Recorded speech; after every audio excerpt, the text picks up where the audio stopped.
This video is sponsored by Manscaped. The holidays are almost upon us, and in just a few weeks, you are going to be rushing to get your holiday shopping done. But thankfully, Manscaped has you covered. If you happen to have a special bipedal mammal in your life, they probably need at least one Manscaped product. And now you can trim your junk in style with the all-new Lawnmower 5.0 Ultra Gold. That's right, you too can go Super Saiyan with these next-gen dual blades, letting you tackle hair effortlessly. There's also the quality of life features that I love from Manscaped's products, like the travel lock system that can let you save battery and save your toiletries bag from getting shredded. There's also the dual temperature LED light if you're like me and have a disturbingly dim bathroom. So if this all sounds good to you, you can head over to manscaped.com/Cosmonaut and use promo code Cosmonaut to get 20% off plus free international shipping at checkout. Keep in mind that this sexy gold lawnmower is only available in limited quantities, so act fast if you want one of your own. And just in case you missed it, that's manscaped.com/Cosmonaut and use code Cosmonaut at checkout. Cosmonaut Cricket! So I watched Venom 3: The Last Dance, and that was definitely one of the movies to come out this year. I'm not gonna lie to you guys, the last three movies I saw in theaters were Megalopolis, Joker, and now this. And I'm starting to rethink this whole movie reviewer thing. I don't know how much more of this I can take, dude. Yeah, if it's not clear by now, I didn't like this movie very much. Which is a little surprising because I at least consider Venom 1 and 2 to be bad enough to be entertaining. Delicious garbage, if you will. So I at least expected this one to be goofy and stupid. And, I mean, it is stupid, but it tries something new that the Venom movies haven't dabbled in before. It's very boring.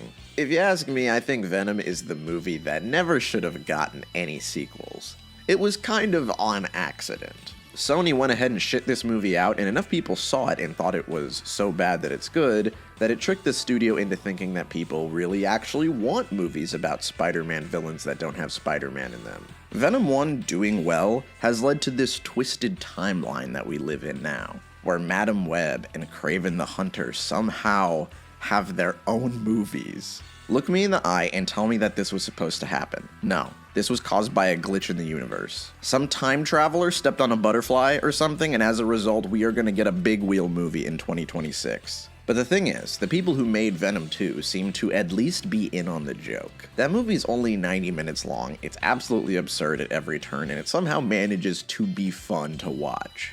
But here in Venom 3, almost none of that wacky charm is present. This movie spends most of its runtime expositing about the new threat that came out of absolutely nowhere. Because Venom is a stupid character that needs Spider-Man to remain interesting. I feel like Venom 1 and now Venom 3 have a big problem with coming up with a reasonable villain. Venom 2 was lucky that they had access to Carnage, which let the conflict be a little more engaging.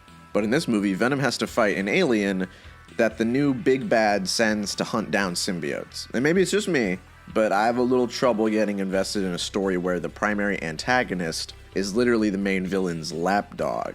Null, the creator of the symbiote, spends the entire movie sitting in his lair looking like a badly aged Blizzard cinematic. And Venom and Eddie spend the entire movie foot-slogging across America to try to get to New York. Even that alone, the concept of them wanting to escape to New York, is insane. In this film, Eddie and Venom are hiding in Mexico because Eddie is wanted in America. That's where the last movie leaves off. But now, they decide, well, Mexico's kind of boring and we miss America, so let's go to New York because there's a random guy there that Eddie can blackmail and get his name cleared. It doesn't really make any sense, and it's just an excuse for Eddie to not sit safely in the place where he can't be hurt. In this movie, Eddie is wanted by the state of California for murder. He's being hunted down by an alien demigod, and the government is trying to capture him because he has a symbiote. And he still decides, yeah, I think I'm gonna risk it all and go back into America because I don't want to live in Mexico anymore. There's also a shocking lack of action in this Venom movie. Now, I'm not saying that every superhero movie needs to be chock full of action. However, I am saying that the Venom movie should be chock full of action. It's fucking Venom, alright? I am not watching this series for introspection and character growth, alright? Because all three of these movies have kind of just rehashed the relationship between Eddie and Venom, and I don't care. This story is not breaking new ground, so I need something to watch. The plot of all three of these movies has basically just been Eddie and Venom sure are a weird couple. Here's how they work through their differences. And by the third time around, I'm kinda sick of that story. Outside of the opening scene, Venom is required by the plot to not take over Eddie's body, or else the evil alien dogs can sense them. And I thought this meant that we would get more creative action scenes that involve Venom and Eddie half transforming, but that's not really the case either. I think it was just an excuse to not have Venom show up in his entirety so that they can save money on the CGI, because the effects of this movie actually look worse than they did in the first two. The movie also isn't very funny. My theater was dead quiet for the entire film. The gimmick of Eddie and Venom being an old married couple has worn very thin by its third entry, and the story is strangely focused on characters that aren't Venom or Eddie. Characters that we have never met until now. Most of the plot is devoted to making these characters into real people so that we have more characters to care about during our big stupid CGI slime monster fight that we always have to have in every Venom movie. I'll say that I kind of like the scene where Eddie is road tripping with the hippie family that he meets, but I think I only like it because I was trying very hard to enjoy something about this movie. I really did not enjoy watching this film. I actually felt like it was an active waste of my time. The entire movie felt like the studio really just wanted to milk Venom for as much money as possible without needing to rely on Spider-Man.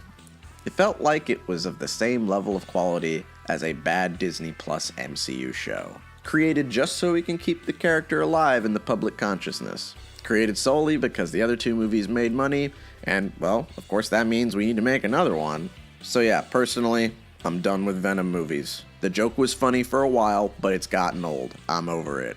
We did it, guys. We tricked Sony into thinking we like this sort of thing. Haha, very funny. Oh look, now we have Morbius movies and Madam Web and Kraven and way too many Venom sequels.